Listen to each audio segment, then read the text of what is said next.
All right, Smirnoff, official vodka of the NFL, world's #1 vodka. Chris Cody, you're with me here. Smirnoff! Wow, you're on the money with Smirnoff. Smirnoff! I'm going to ask you, Chris, what's your favorite game day food? Smirnoff! That's your favorite game day drink. What's your favorite game day food? Smirnoff! All right, here's the deal. Game day is everything. The noise, the rituals, the passion, the dip, the wings, the dip again. Smirnoff! Smirnoff belongs in that mix because if you're tailgating or hosting or just sitting there checking your fantasy lineup every 30 seconds, you need Smirnoff! Otherwise, it's not a real game day. They've been doing it since 1864, which is, I don't even want to do the math. It's a long time. It's like when Greg Cody was born. They're award-winning. They make cocktails super easy, and they're all about bringing fans together. So yeah, we do game days. That's their thing. And if you're over 21, you should too. Why, Chris? Smirnoff! Grab a bottle of Smirnoff! at your local retailer and head to Smirnoff.com to find recipes of delicious cocktails perfect for game day. Smirnoff! Please drink responsibly. Smirnoff! Number 21 vodka, distilled from grain, 40% alcohol by volume, the Smirnoff! Company. New York, New York. Please do not share with anyone under legal drinking age. Smirnoff! Chris Cody, I really need you to be a strong leader today because I've got two things happening that feel cruddy, okay? And I need you to lead us here on this. One is I've got Lewis roaming around here saying how badly he needs this Chiefs money on Sunday, okay? I've got on the television, I can't believe what I'm seeing on the television. It says Chiefs must-win game, and I'm like, it is this week? The Chiefs have a must-win game, but for Lewis, it's a must-win game. For all of us, it's a must-win game, Dano. But Lewis has like 17 kids.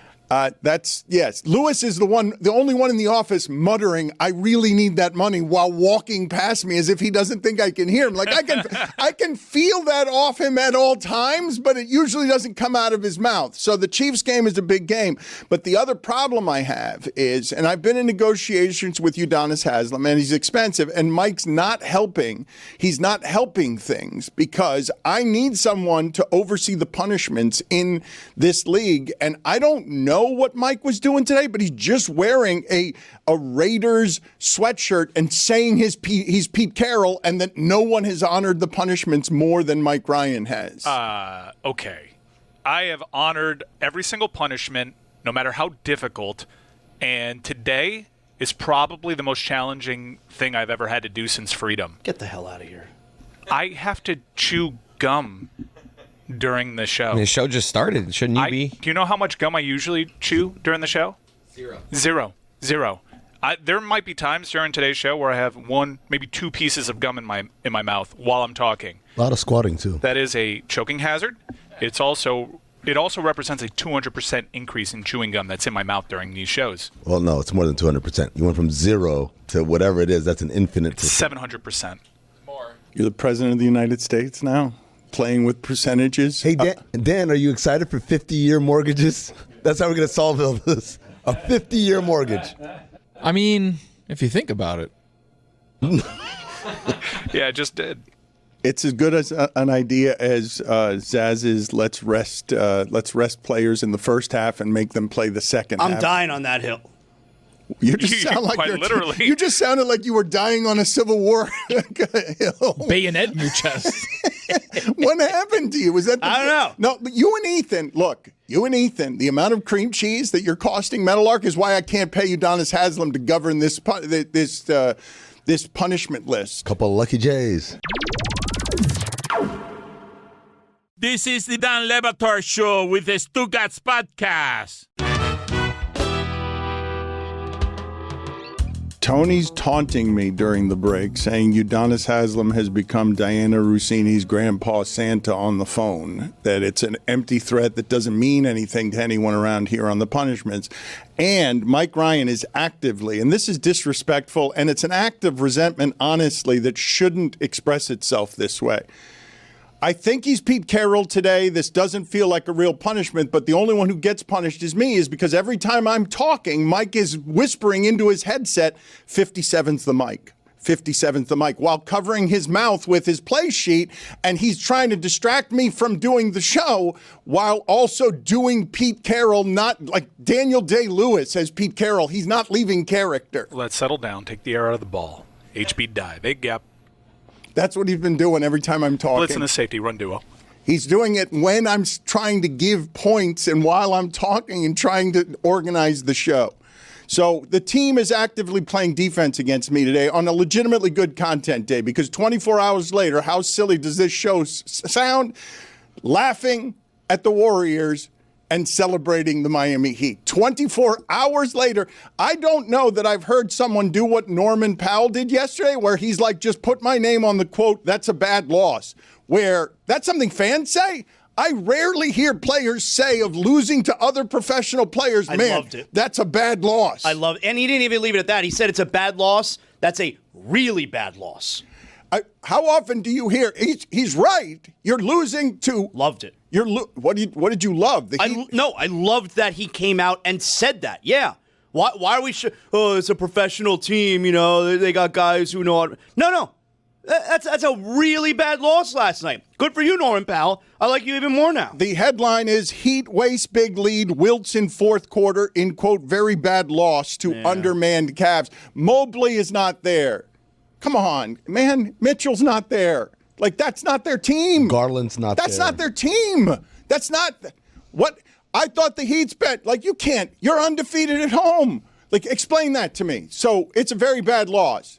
And they were 5.5-point favorites in the game with all of the Cavs back home, because the Cavs were – that's as close to tanking as a team will do overtly, is it not? Just sending its starters home like that. Zaz, you know about that Naquan Tomlin? That's a made-up name. We want to do a spelling bee on Naquan. How do we spell it? I mean, I know. Why y'all looking at me? I'll take a try. I'll take a stab. Here we go. N-A-Q. Nope. You sure? Thanks for playing. That's how you spell Saquon. Very bad loss, Norman Powell says. You guys will, I'm not saying it's the rarest of things, but it's normal for fans to say, wow, that's a bad loss. You rarely hear it in the locker room where a player will say that of other professionals. Generally, they respect the other team's backups. No, I like it. I wish sometimes a player would come out and say, yeah, that's a really bad loss. That team sucks. We should have won. Sometimes you do hear that when it's a team that's actually bad as opposed to a team that sat all of its starters. But I'm with Zaz, man. I like the accountability. I like the, hey, man, we're not going to shirk this. We dropped the ball. They were up double digits in the first half. But then I'm watching the game all night, and I'm like, this doesn't feel right. It's a lot of ISO ball. They were so sloppy. So much ISO isolation from the Heat, even when it was working for them. And then the other thing was, at one point I looked at the person next to me, I'm like, is this the Jared Allen game? Yeah. Because he looked like Hakeem down there. Everything around the rim, I'm like, you can't keep falling for an up fake from Jared Allen. Make him make a shot over you. Yeah, and this is a substantive difference between whatever Ware is athletically that Bam isn't, but what Ware is defensively that Bam isn't. Like, this is not a minimal piece that's out for the Miami Heat. But regardless, yesterday we were out here loud and proud on what the Heat are going to be, because they were undefeated at home and they're still scoring an incredible amount per game. But you lose that game, and then Steph Curry does Steph Curry at Wemby, and 24 hours later, we all sound ridiculous talking about basketball in 24-hour terms. This is a punishment for you. It's a punishment for you.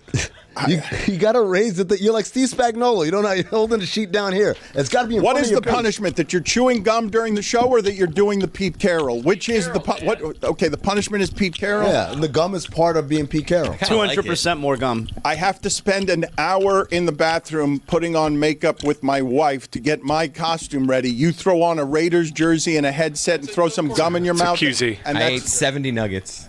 Well, I've learned, and I also took a gummy before the show, just to emotionally prepare for how difficult. And the makeup stuff at culpa tuya.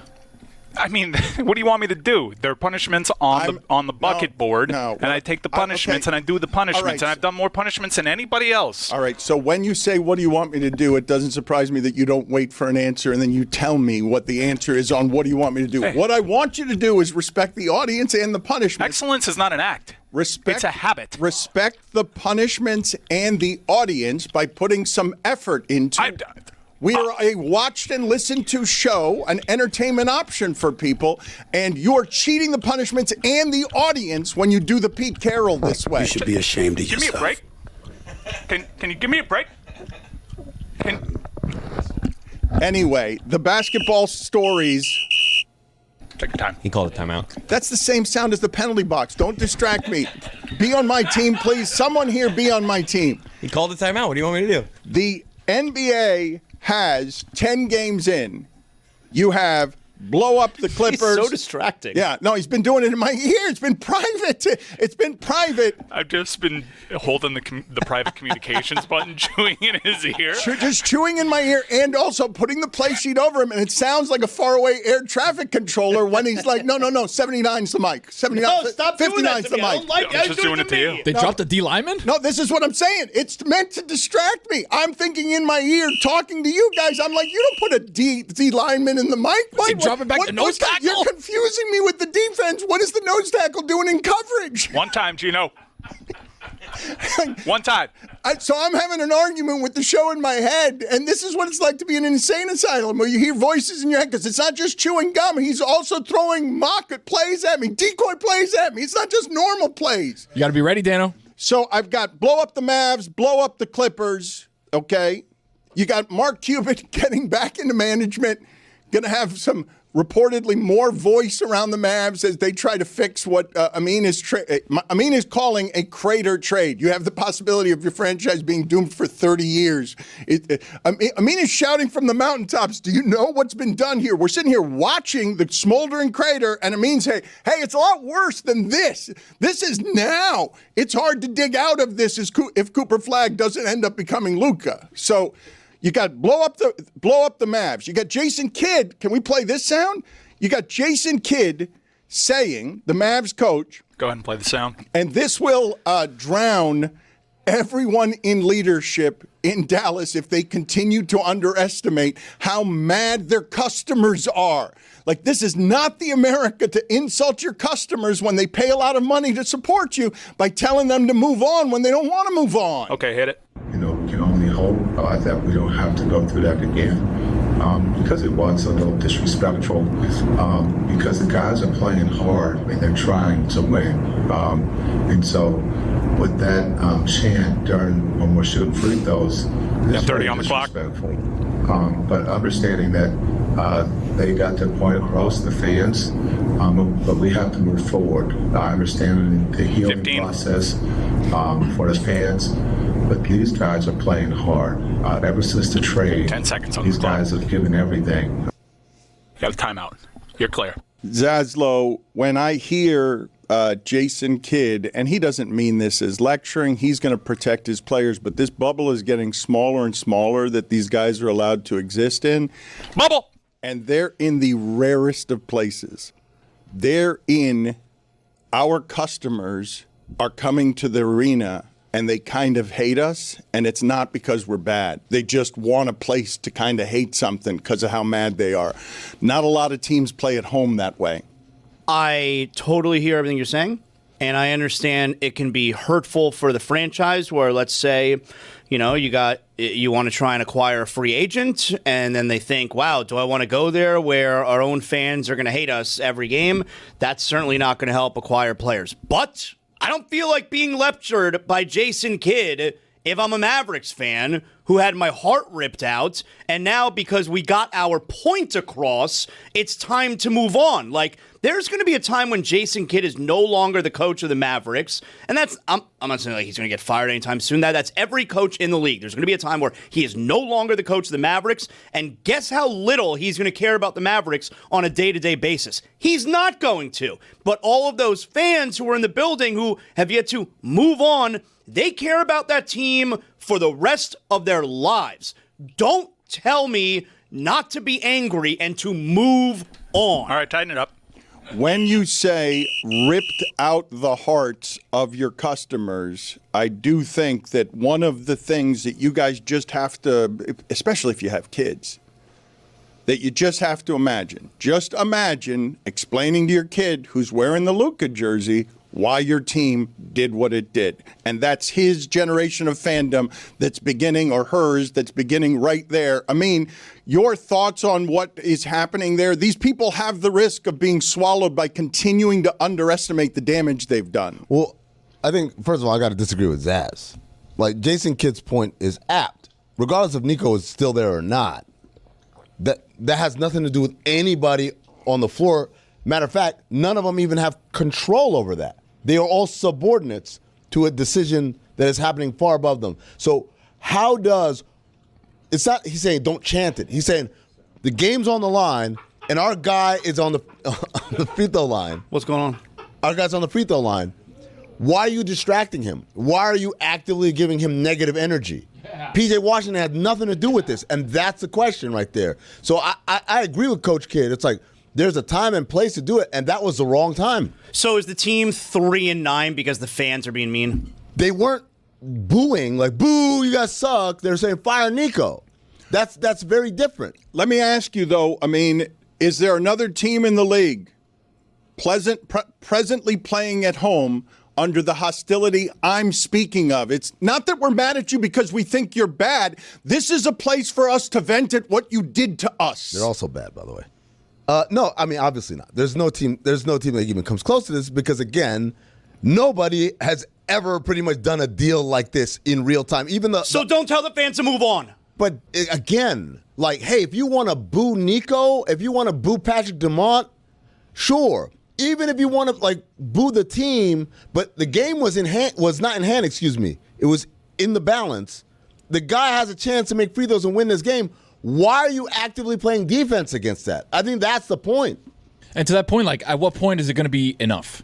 Right? It's the whole season? Probably when the team's season good. After that? Probably when they're good. So what if they're not going to good for another 5 years? But guys, the reason I keep thinking that this is being underestimated emotionally, it's just super rare for a fan base to want to punish its team because it's mad at its team because they want to blame somebody. So we don't care if we win during this season because miss the free throws because bleep all of you. That's why I'm going to the game, to go and get into the crowd and have my outrage fed so that I can have lighter fluid. The country's paying attention to me. We have a bonfire in Dallas. Mark Cuban's rushing into the rescue. I got it. I'll save them. And everyone in Dallas is hurt, wounded, and lashing out at the home team. So Zaz, a comp is when Portland had the quote-unquote jailblazers, right? Their players were getting in trouble, getting arrested. Meanwhile, the team also wasn't so good, right? That's a situation where I'm like, okay, you can boo them. Yeah. You boo them because they are responsible. They are the ones who are doing this stuff. P.J. Washington, Cooper Flag, these guys have nothing to do with the workings of a higher up.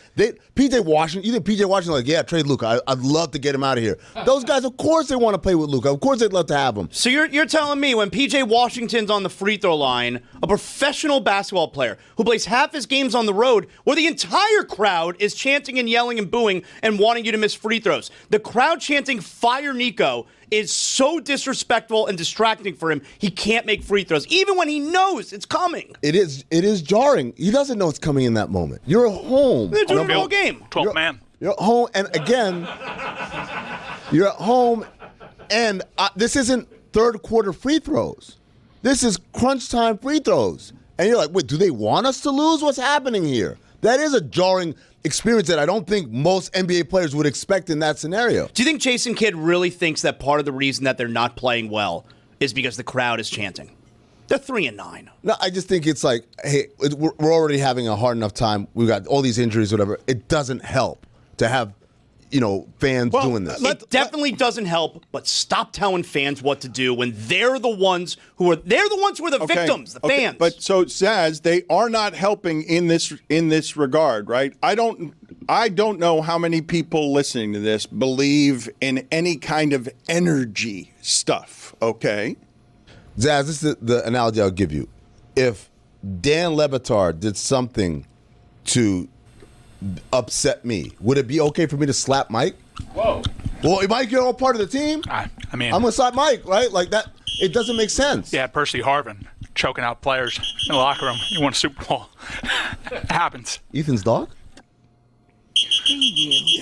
When we're talking about energy as it relates, I mean, honestly, it's not bad enough he's trying to distract me. You go in with Ethan's dog as the joke, knowing you're going to annoy me. Knowing you're going to annoy me because you're going so inside on a joke for 6 people. It's not enough that Mike's doing this. When I talk about energy stuff, Zaz, I'm not talking about spiritual stuff, okay? I'm talking about everyone listening to this believes what I'm about to say. Home field advantage is a thing because the energy of the crowd matters, because the crowd gets into the game and supports its home team. That support is worth something. You're going to tell me the opposite of that does not affect players trying to be professionals at the center of that crater? Like, you can argue it if you want, but if they're playing in a place that's a misery energetically, where their own fans are not there for support, holy shit, that's not an atmosphere I'm used to seeing basketball teams play at home in. Right, Dan. I think the important distinction is home energy, positive is what we believe. Road energy, negative. We also expect that. Reggie Miller, LeBron James, all these players are like, oh, I love it when they start booing, right? It fuels me. The thing that I don't think any professional athlete in any sport is prepared for is home crowd negative energy. I think what we could all agree on, though, because what you're saying is fine and it obviously makes sense. But I think what we could all agree on is this is as unique a situation we have ever seen. And in this unique situation, there's one person who is the victim here, and it's the fans. And I don't want the players or the coaches, who are the ones getting paid, when the fans who are showing up and apparently being disrespectful to you are still the ones paying to see you. I don't want the fan being told what to do. Okay, but the next step on that, you're correct, right? I think most people listening to this would say, yeah, the fans paying customer, don't tell me how to care. I care. I pay for everything. And they're doing it because they care. My care pays for everything here. But when I'm describing the following to you, Jason Kidd is saying from at the bottom of this thing, ostensibly they all care about, hey, guys, that's not helping. I need those free throws at the end to get all of this out of my building. I'm under the avalanche, too. I work here. It hurts me, too. Please stop doing that so that when my guys are taking free throws at home, not whether it affects them or not, we don't have the energy of that's not support. Our customers are not with us. Like, if you guys believe that this is an emotional relationship between fans and their businesses, and that it's the emotions business, this is a betrayal of that. To have inside of your building the energy of the home team doesn't want you to win, doesn't want to help you. The home team is there to blame you and making it worse. It makes the entire relationship deeply emotionally dysfunctional. The home fan is not there rooting against his or her team. All right, we're stuck here. Got to move on. It feels like everywhere you turn these days, there's another fee. Buy a ticket, there's a fee. Pay a bill, fee. Even your bank piles them on. That's why Chime is such a game changer. Check it out at chime.com/Dan.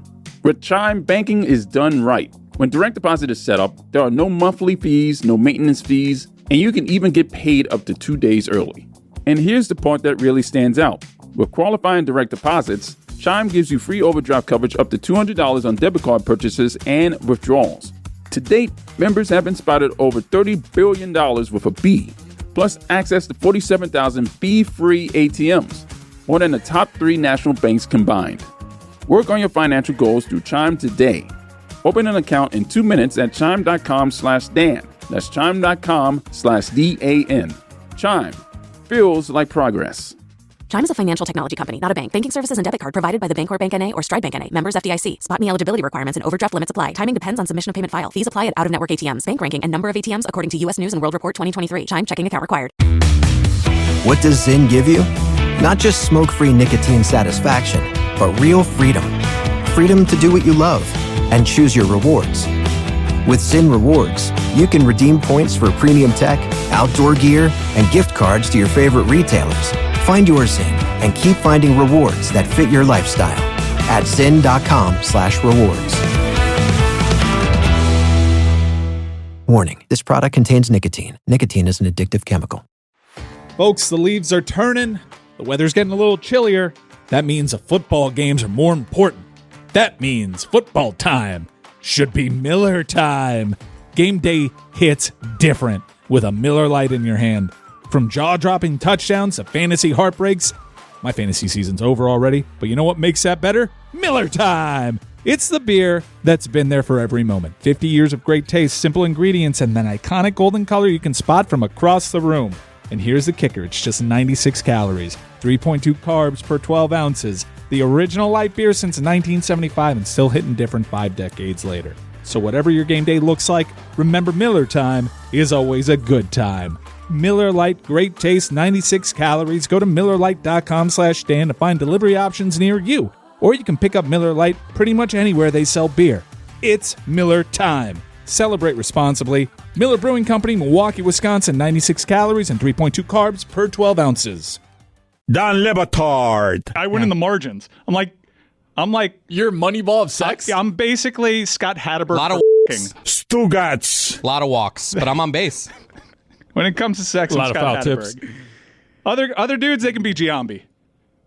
You know your role, you play well? I know my role. This is the Dan Le Batard Show with the Stugotz.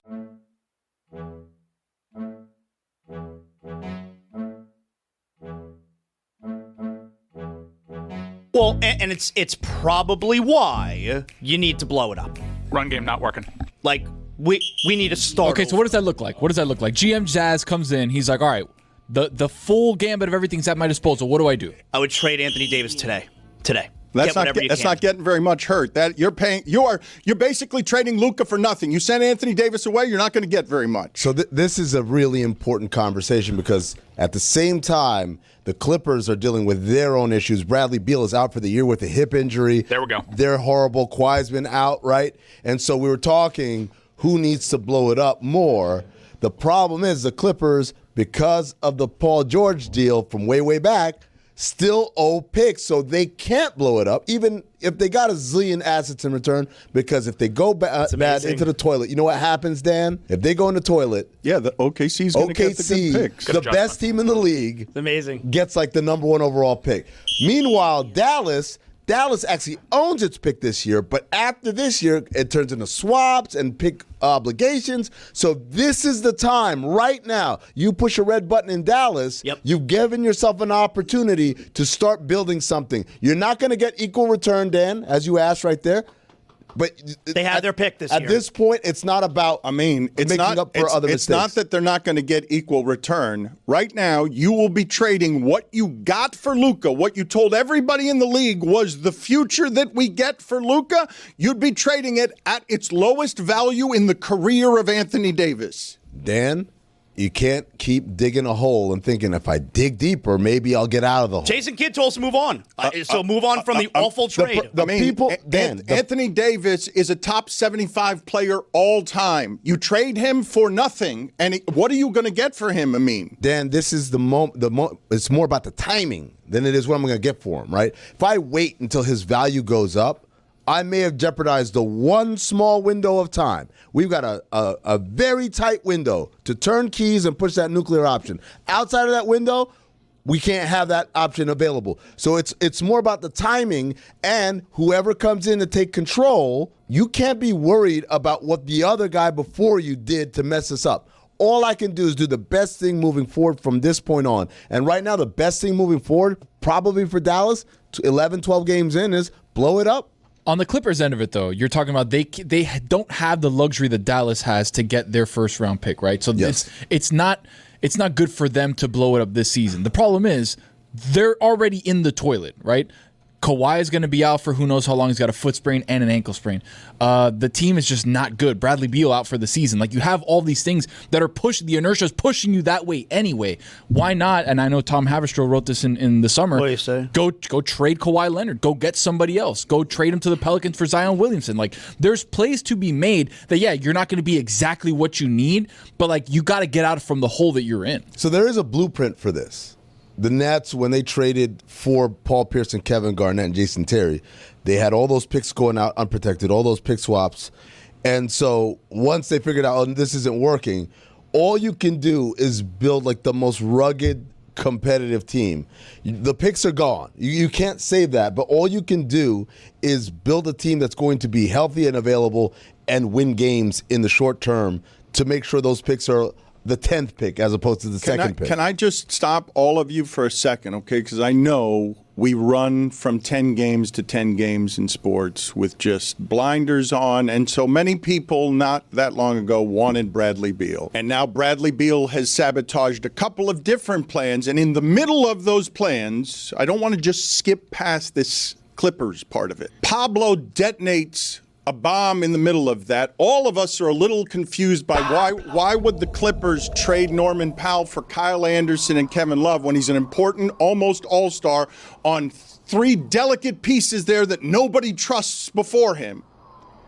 You guys are telling me after I thought that the Clippers had a championship chance last season, the way that they finished the season 33-13 and could have beaten any team in the league, and it wasn't an asinine opinion to have except but for it's the Clippers and you can't trust Kawhi Leonard or James Harden in Game 7. You guys are telling me 6 months later all of the Clippers stuff is done and we can pronounce it now, given specifically the part that we're ignoring, which is OKC is totally overwhelming. Totally overwhelming. I mean, tell them about John Collins.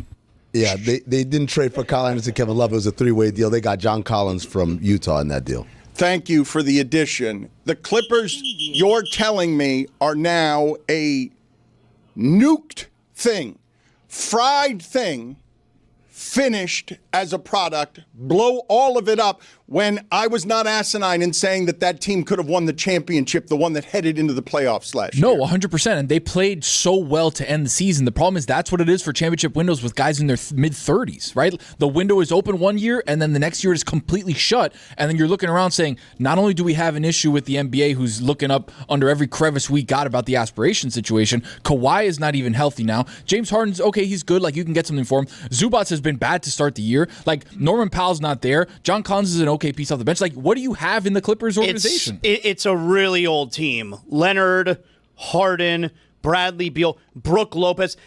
They got Chris Paul's corpse. You know they have Chris Paul's corpse coming off the bench? Dan, I did a bit a long time ago about Doc Rivers' decision tree process. It's like, hey, did you play for me 100 years ago? Oh, come back, welcome to the Clippers, right? And it's funny, he's not there anymore, but it's still the same kind of thing. When you're playing scrapbook GM, like, oh, I remember him. Remember when he was good somewhere else? Think of the names he just said. Other than John Collins, who's young? Who's somewhere close to their prime? They're playing off of memories. And yes, those guys are all still very good basketball players.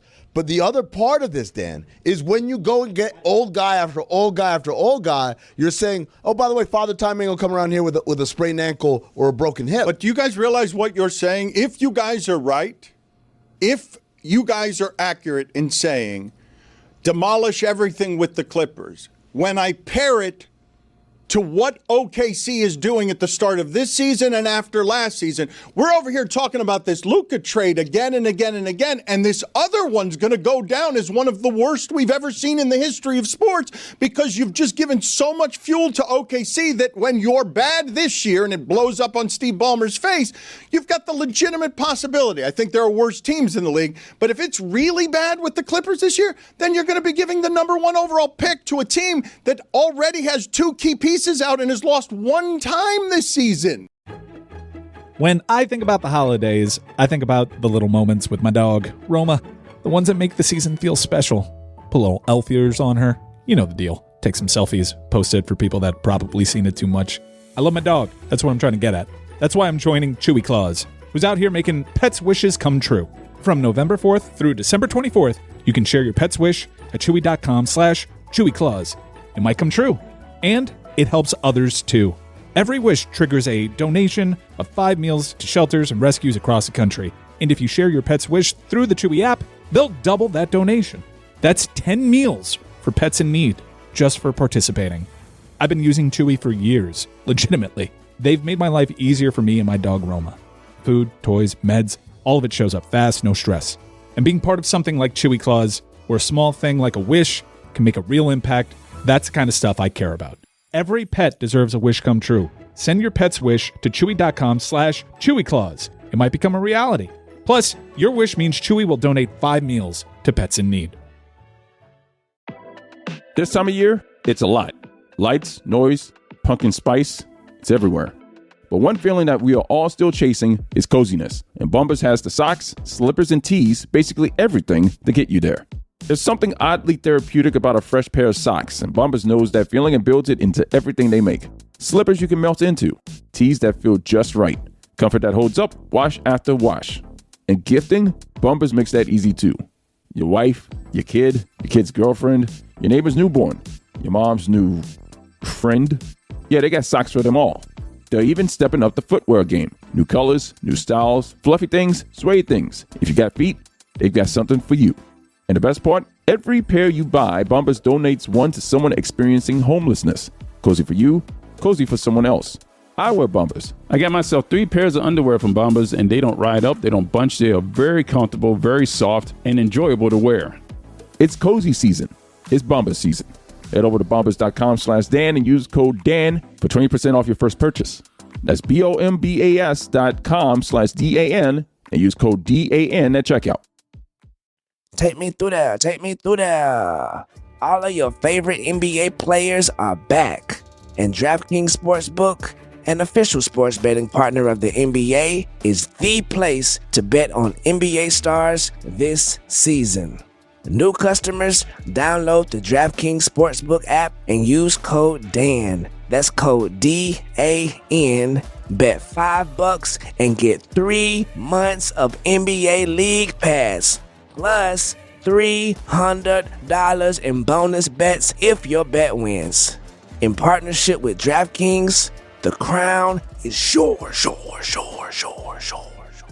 Gambling problem? Call 1-800-GAMBLER. In New York, call 877-8-HOPE-NY or text HOPE-NY 467-369. In Connecticut, help is available for problem gambling. Call 888-789-7777 or visit ccpg.org. Please play responsibly. On behalf of Boot Hill Casino and Resort in Kansas, pass-through of per-wager tax may apply in Illinois. 21 and over. Age and eligibility varies by jurisdiction. Void in Ontario. Restrictions apply. Bet must win to receive bonus bets which expire in 7 days. Minimum odds required. NBA League Pass auto-renews until canceled. Additional terms at dkng.co/audio. Limited time offer. Dan Le Batard. If Daniel Day-Lewis did it, you'd be jerking off all over yourself. Oh, come on. Yeah, I would be. Aggressive Come description. on. I mean, what is it? What is that? I'm just saying. No, You know what? That's You're me. just saying what? That's me. That was Daniel something Day-Lewis brewed does from something. yesterday, yeah. Hold on. I see that photo of Daniel Day-Lewis looking like Lincoln before he's about to start filming Lincoln. And you know what I do, Amin? Stugotz. I jerk off all over myself. That's what I do. Lincoln, who you outed the other day? Don't make this a rejoin. This is the Dan Le Batard Show with the Stugotz.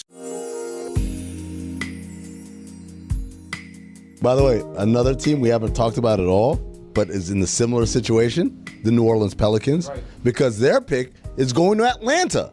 And they're awful this year. Good job by Joe Dumars. Zion's still fat, and well, no, he's not still fat, but he's still not healthy, right? And Derek Queen, while he looks like a good player, Is not certainly all isn't- NBA. Yeah, he's not enough to lift the Pelicans beyond where they're at right now, which is a 2-9 team. And so this, Dan, is just like the ballad of, hey, when you give away a pick without protection, you are playing the most dangerous game in basketball. By the way, it's not just this pick, this 26th first-round pick that the Thunder have from the Clippers that's unprotected. They also have their pick next year. It's a swap next year, but like, if the Clippers are really bad again, the Thunder get it again. Zaz, this is my whole Nico thing. It's like, you can't tell me that Anthony Davis in one first-round pick, even if you think Anthony Davis is the best thing since sliced bread, you can't tell me that was good enough value when the Clippers are still paying off for Paul George. They still have like installments left on their layaway plan. See, my biggest thing with that was also there was no time in that conversation that Nico Harrison said you're also going to give us Austin Reeves. Like Rob Pelinka, who had this gift fall on his doorstep. You think he's not acquiring Luka Doncic because he won't hand over Austin Reeves? Do you think Rob Pelinka is going to be the guy who say, hey, I could have had Luka. Well, Yeah. why didn't you? Right. I didn't want to give up Austin Reeves. It's inexplicable, right? But this goes back to kind of what I talked about yesterday when I read the quote from Jeremiah Sengelman, who used to work in the front office. When you surround yourself over the course of years, not just in that window of time, but over the course of years, with people who don't tell you the realness, who don't provide critical feedback that is opposite of whatever your impulse is. I used to say, when I worked in the front office, people always ask me, oh, what did you do? Did you make trades? Did you draft people? Like, no, I'm not the GM. I don't do that. My job was to provide enough critical evidence to the contrary of whatever you wanted to do. Probably a little too much, Amin. Well, I'm just saying. Play the Barkley sound here because he is defending Nico Harrison. And like I am probably remiss in falling into the trap that we do with all of the NBA soap opera, which is blow up the Clippers, blow up Dallas. Nobody pay attention. That's Jokic putting up 55 to end the Clippers last night. That's like 90% true shooting, by the way. No, but I'm good player. The top two players that I believe that all of us would say for the last 3 years, the best two teams in the league are OKC and Dallas, and Boston snuck in there with like this spaceship that just took threes better than everybody else. Let's run a play for Roy. Well, the Panthers play tonight against the Washington Capitals. That's my play right there. Mike. Thank you. Gadget guy. Kind of like Taysom Hill. Audible artist. We are good idea. Thank you. You've thrown the quarterback. All right, let's not go back to him. It was just a terrible play call. I don't understand why on 3rd and 11 you made me spike the ball when there were no clock issues going on. Now you got to go for it on 4th down. But it's 4th and 11. Let's not give it to Marshawn. I don't trust my coach because he just told me to spike it and we weren't even dealing with a clock situation. I don't understand why he made me throw the ball at Taking it out of the playbook. All right. Dan. We're paying attention to the wrong things. Okay, so let's pay attention to the right things. If I ask you, what do you think Nikola Jokic is shooting from the field this season? It's crazy. Don't 100%. Oh, what are you doing? He knows how to play this game. How? Yeah, I mean, every time I look up, 14%. he's at least his bad games are he went 9 for 10. So give me a number. You give me a number. I'll say 58%. He's shooting 68% from the field. It's insane. That would be better than anyone ever, right? He's shooting 42% from 3. He's shooting 78% on non-3-point shots. So he's taking about 12 of those shots a game inside the 3-point line and shooting 78%. That one has to be a record, right? Well, no, but shooting, if you shot 68% for a season, DeAndre Jordan had a year where he shot like 75%. Okay, but I'm talking about somebody who but still 78% Jokic twos is better than DeAndre Jordan. But shooting 78% from twos is ridiculous, but having an efficiency from all of the floor of 68%, there's nobody. Michael Jordan's best seasons would be at 58%, 57%. There's nobody on 2-pointers. I think Jordan was pretty high, obviously on 2-pointers, but not that high because again, that would be a record field goal percentage. That's not sustainable. He can't do that. LeBron's best season was the one in Miami where he shot 58% from the field because he decided that season I'm not going to play a game that allows for inefficient shots. Jordan, LeBron, good stuff. Wilt in the 71-72 season shot 72% from the field. Okay, all right, but we know what that is. That's not shooting. That's a lot of dunking and being bigger than everyone else. Yeah, but I think that's the best comparison, no? John Moran trade. Well, the only reason it's not the best comparison is because Jokic is shooting what he is from 3. Wilt Chamberlain never took a 3. Wilt Chamberlain would never shoot from anywhere. That's the air conversation. Put that in. The thing that I am just saying, Amin, is we will not stop talking about Jalen Brunson limped off the court. We will not stop talking about the daily soap operas of what's happening in Dallas. We will not stop talking about Steph and LeBron.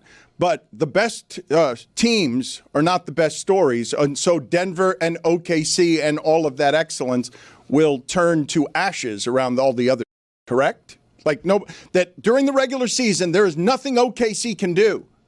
Maybe threaten the record of 73 wins in a season, but there's next to nothing OKC can do that will matter. Their regular season is not interesting to the public. No, you just named it. Like threatening the 73 wins, that's the thing, and they're certainly on pace for it. And I think the manner in which they're winning, I mean, again, they beat the Lakers, who have been good this year, and everyone's been really excited and inspired by them. They smacked them, and again, Shai Gilgeous-Alexander scores 30, and again, he doesn't play the fourth quarter. And so at some point, this is going to sound kind of crazy, it becomes bad TV because if every game is a blowout, then it's really hard to keep people tuned in. All right, we got 2 minutes here. 2-minute warm. The part that I find most interesting is storylines. Gotta go quick. Bang against excellence. Quick. Boston snuck in there for a year and took the. You need me to talk fast? We gotta go, 2 Dan. minute tempo. Hurry up, tempo. offense. Roy, what should I do?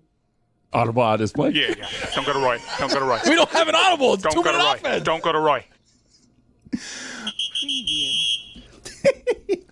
OKC is not going to be talked about this season, and they're going to be better than everybody again. They're winning by 30. They're not like they had the 2 overtime games at the beginning of the season, but they're dragging everybody. How did they lose that one game to Portland? They didn't have anybody play. No, they played. They played their guys.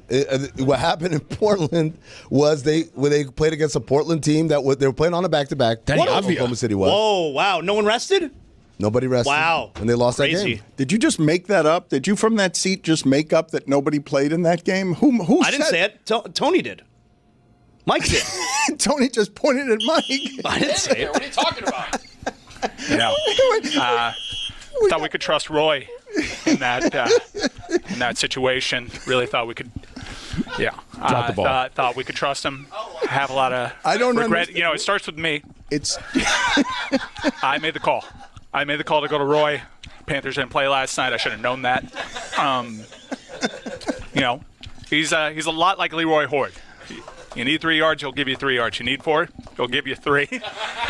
And I just got to do a better job there. I thought the fans were great. A couple calls didn't go our way. What do you think about the Probably stayed on basketball way too long.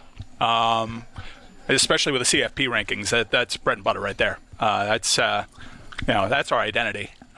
We'll talk politics, so push away the remainder of our audience next segment. Folks, the leaves are turning. The weather's getting a little chillier. That means the football games are more important. That means football time should be Miller time. Game day hits different with a Miller Lite in your hand. From jaw-dropping touchdowns to fantasy heartbreaks. My fantasy season's over already, but you know what makes that better? Miller time! It's the beer that's been there for every moment. 50 years of great taste, simple ingredients, and that iconic golden color you can spot from across the room. And here's the kicker. It's just 96 calories, 3.2 carbs per 12 ounces. The original light beer since 1975 and still hitting different 5 decades later. So whatever your game day looks like, remember Miller time is always a good time. Miller Lite, great taste, 96 calories. Go to MillerLite.com/Dan to find delivery options near you. Or you can pick up Miller Lite pretty much anywhere they sell beer. It's Miller time. Celebrate responsibly. Miller Brewing Company, Milwaukee, Wisconsin, 96 calories and 3.2 carbs per 12 ounces.